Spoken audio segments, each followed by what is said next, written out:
Good morning student. आशा करते हैं आप सब बहुत अच्छे हैं। मेरा नाम है दीपक। मैं आपके अपने चैनल दीपक चैनल में आप सभी का स्वागत करती हूँ। आज हम 6th क्लास के सिविक्स का सेकंड चैप्टर का सेकंड पार्ट लेकर आए हैं, जिसके अंदर हम देखेंगे कि इक्वलिटी के लिए हमने कितना सारा स्ट्रगल किया है। Imagine how difficult it would be if people could not move easily from one place to another. ये कितना डिफ़िकल्ट हो जाता है जब आसानी से लोगों का एक जगह से दूसरी जगह पर जाना पॉसिबल नहीं होता। How insulting and how hurtful it is to have people move away. और कितना इंसल्टेड फील होता है और हार्टफुल फील होता है जब कोई आपको एक जगह से दूसरी जगह मूव करने में हेल्प नहीं करता, रिफ्यूज़ टू टच यू, और आपको रिफ्यूज़ कर देता टच करने से, और allow you to drink water from the same source as they do. और जहाँ से वो वाटर ड्रिंक कर रहा है वहाँ से आपको प्रिवेंट कर दिया जाता है। The small incident show how a simple task of going from one place to another in a cart was not available to the children। यहाँ पर हम एक छोटा सा इंसिडेंट देख रहे थे जो बी आर अम्बेडकर जी के साथ हुआ था, कि किस तरीके से उनको प्रिवेंट किया जा रहा था। एक जगह से दूसरी जगह वो जा रहे थे, तब उनके लिए जो कार्ड थी वो अवेलेबल नहीं थे, इवन दो दे कुड पे द मनी। यहाँ तक कि वो बच्चे जो थे वो पे भी कर सकते थे, अपने जो मनी थी उसको पे करने के लिए भी तैयार थे, वो एबल थे। All the cartmen are at the station refuse to take the children. सभी कार्ट पर्सन्स ने रिफ्यूज कर दिया था उन बच्चों को लेके जाना। This acted in a discrimination manner. और ये जो थी ये डिस्क्रिमिनेटरी मैनर में ये सब चीज़ें प्रोसेस में हो रही थी। So clearly as this story shows us, clearly ये स्टोरी जो हमें शो करती है, caste based discrimination is not only limited to prevent Dalits from undertaking certain economical activities. जो कास्ट बेस्ड डिस्क्रिमिनेशन है वो सिर्फ दलित लोगों को प्रिवेंट नहीं करती किसी इकोनॉमिकल सोर्स तक एक्सेस करने के लिए, but it is deny them to respect and dignity given to other. लेकिन यह डिनाई भी करती है किसी भी तरीके की रिस्पेक्ट और डिग्निटी को किसी दूसरे को देने के लिए। स्ट्रीविंग फॉर इक्वलिटी, कितना स्ट्रगल किया है हमने इक्वलिटी के लिए, उसके अंदर ये देखते हैं। The struggle for freedom from British rule और also included within it the struggle of large group of people who not only fought against the British but also fought to be treated more equally। यहाँ पर हम देखते हैं कि जो independence से पहले का हमारा स्ट्रगल था वो सिर्फ ब्रिटिशर्स को ही इंक्लूड नहीं कर रहा था, उसमें एक लार्ज ग्रुप ऐसा भी था जो दूसरे लोगों से, जो सो कॉल्ड अपर क्लास होती हैं, उनसे भी अपनी इक्वलिटी के लिए अपनी लड़ाई लड़ रहा था। इसके अंदर बेसिकली जो लोअर कास्ट थे या दलित्स, वुमेन, ट्राइब्स एंड जो पीजेंट्स थे वही इनके खिलाफ लड़ रहे थे, जो उनके साथ अनइक्वलिटी हो रही थी उनके जो वो फेस कर रहे थे। एज पॉइंटेड आउट अर्लियर, जैसा कि पहले पॉइंटेड आउट किया जा चुका है, मैंने Dalits organise themselves to gain entry into temples. आप लोगों ने देखा कि किस तरीके से दलित्स ने अपने आप को ऑर्गेनाइज किया ताकि उनको टेम्पल्स के अंदर एंट्री मिल सके। Women demanded that they should have as much a right to education as man did. और वुमेन्स ने भी डिमांड की कि उनको इसी तरीके से एजुकेशन का राइट मिलना चाहिए जैसा कि मेंस को मिला हुआ है।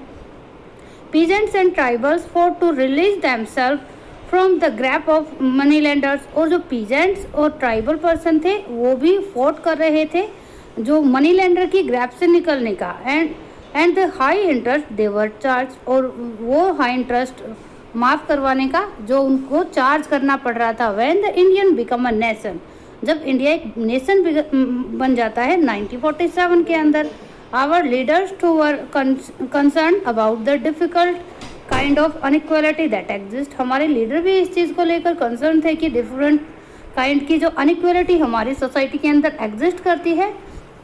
Those who wrote the constitution of India, जिन्होंने इंडिया का कॉन्स्टिट्यूशन राइट किया, a document that laid out the rule by which the nation could function, जिसके अंदर वो सभी रूल लिखे होते हैं कि किस तरीके से हमें अपने नेशन को रन करना है। And aware of the way, और इस रास्ते को भी अवेयर करता है, how which discrimination had be practices in our society. और उन्हें पता था कि किस तरीके से हमारी सोसाइटी के अंदर डिस्क्रिमिनेट प्रिवेंट करता एग्जिस्ट करता है our society, and how people had struggled against it this, और किस तरीके से लोग इसके खिलाफ स्ट्रगल कर रहे हैं।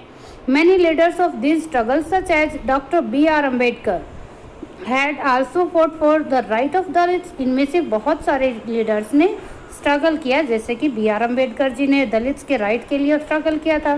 सो these leaders set out a vision और goal in the constitution to ensure that all the people of India were considered equally. इसलिए जो मेन गोल था इन लीडर्स का, इनका जो मेन विजन था वो यही था कि कॉन्स्टिट्यूशन के अंदर एंश्योर किया जाए कि हर एक सिटीजन हमारे इंडिया का इक्वल राइट उसको प्रोवाइड किए जाएंगे. This equality of all person is seen as a key value that unites us all as Indians. और ये जो इक्वलिटी हर एक को दी गई थी, इसकी इतनी वैल्यू थी कि इसके अंदर हम सभी इंडियंस एक जगह यूनिट होकर रह सकते थे. एवरीवन हैज इक्वल राइट्स, सभी के पास इक्वल राइट्स थे. एंड अपॉर्चुनिटी, और सभी के पास इक्वल अपॉर्चुनिटीज थी. Untouchability is seen as a crime, और अनटचेबिलिटी को एज ए क्राइम देखा जाने लगा. And has been legally abolished by law, और लॉ के आगे वो चीजें अबॉलिश कर दी गई. People are free to choose the kind to work they wish to do, और पीपल्स को वो काम जो वो करना चाह रहे हैं उनको चूज करने का की पूरी अपॉर्चुनिटी दी गई है. Government job are open to all people, और गवर्नमेंट जॉब जो है वो सभी के लिए ओपन है. In addition the constitution also place responsibility on the government to take specific steps to release this right to equality for poor and other such marginal communities. और ये जो चीज़ें दी गई हैं, इक्वलिटी के जो राइट दिए गए हैं, उसके अलावा भी कॉन्स्टिट्यूशन के द्वारा गवर्नमेंट को अनेक रिस्पॉन्सिबिलिटी दी गई हैं, जिसके अंदर स्पेसिफिक स्टेप्स दी गई हैं कि किस तरीके से जो पुअर और मार्जिनल कम्युनिटी हैं उनको आगे लेके आया जाए, उनको इक्वलिटी प्रोवाइड की जाए. The writer of the constitution also said that respect for diversity was a significant element in ensuring equality. जो राइटर थे कॉन्स्टिट्यूशन के, उनका भी यही कहना था कि जो रिस्पेक्ट है हमारे देश के अंदर इतने तरीके की जो डाइवर्सिटी है वो इंश्योर करेगी हमारी इक्वलिटी को. This felt that people must have the freedom to follow their religion. इसका मतलब ये है कि हम अपने अकॉर्डिंग अपना रिलीजन फॉलो कर सकते हैं, स्पीक देयर लैंग्वेज, अपनी लैंग्वेज बोल सकते हैं, सेलिब्रेट देयर फेस्टिवल, और अपने फेस्टिवल को सेलिब्रेट कर सकते हैं.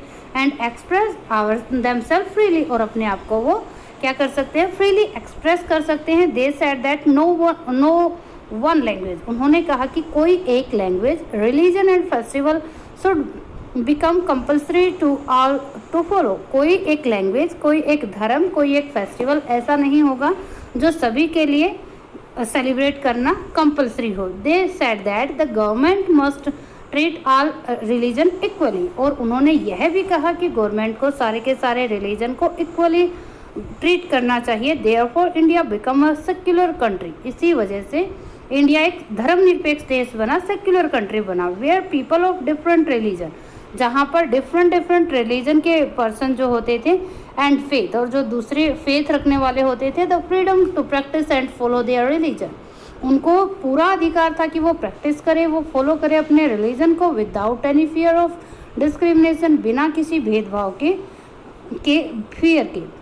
This is seen as an important element of our unity. और यही हमारी यूनिटी का एक इम्पोर्टेंट एस्पेक्ट है. This we all live together, कि हम सभी साथ में रहेंगे. एंड रिस्पेक्ट वन अनदर, और एक दूसरे की रिस्पेक्ट करेंगे. Though these idea are enshrined in our constitution. Although ये जो आइडिया है ये इंसाइन किए गए हैं अपने कॉन्स्टिट्यूशन के अंदर.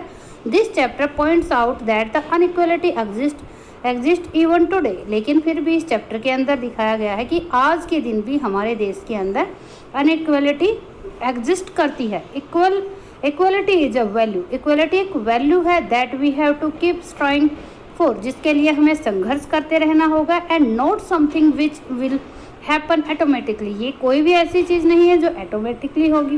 People struggle and positive action by the government are necessary to make this a reality for all Indians.